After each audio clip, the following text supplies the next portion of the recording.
Well, we had big plans for 38, and we lost a couple fighters that didn't come through, but it's still, we planed out. It's going to be good. We're going to have Jake Collier versus Shawn Huffman as a main event. And, you know, Shawn Huffman's been around the game a long time. He's got a lot of fights. He brings, he's going to bring it, and he knows what he knows Jake's style. Jake's, doesn't have as much experience, but he's coming up strong. So this is going to be a good one. It's going to be a good fight. Jesse Thornton versus Adam Dunham. I think that's going to be an exciting fight because I think they match up very well. Jesse Thornton just went 3 rounds with Jens Pulver a few months ago and lost the decision, but Jesse's older, he's been around the block too. He's an Army Combatives guy out of Fort Hood, coming all the way up from Texas to be on this card. I'm excited to have him, and of course Adam Dunham coming out of Rogers.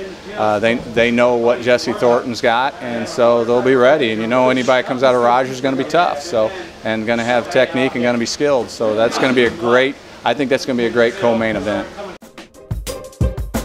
Alex White is fighting Mark Nugent, and Mark knows who Alex is too, so I don't know a lot about the guy. I just think this guy is going to be a gamer. He's got a little more pro experience, I think, but Alex White's he's just tough. I mean, there's no other way to describe Alex.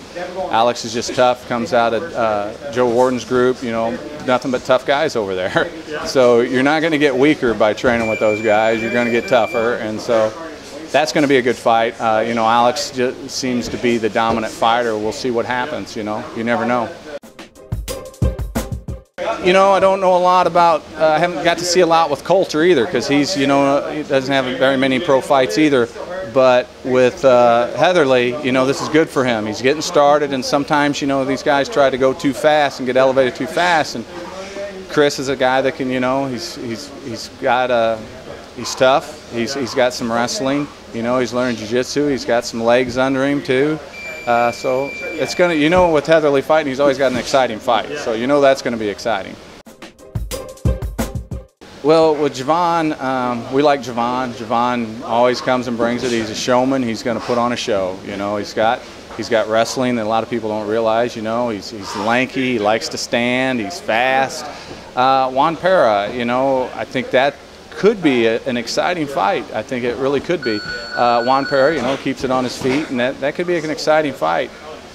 They both, know each other. They know what, they've seen him fight. They both have fought on my cards before, so that could be an exciting fight too. All these are set up to be exciting fights. That's the goal, the good matchmaking.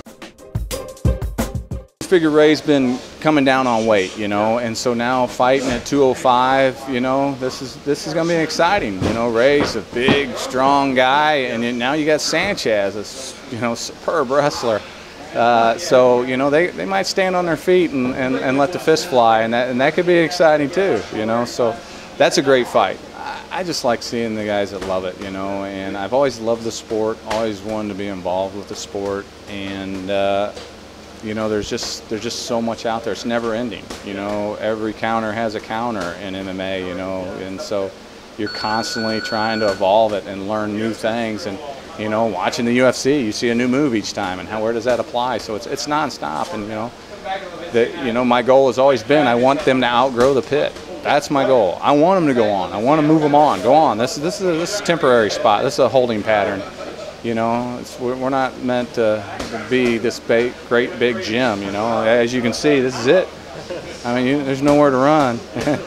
It truly is a pit because it gets hot and it gets cold. And so these guys are tough. They're going to work through it, and it is what it is.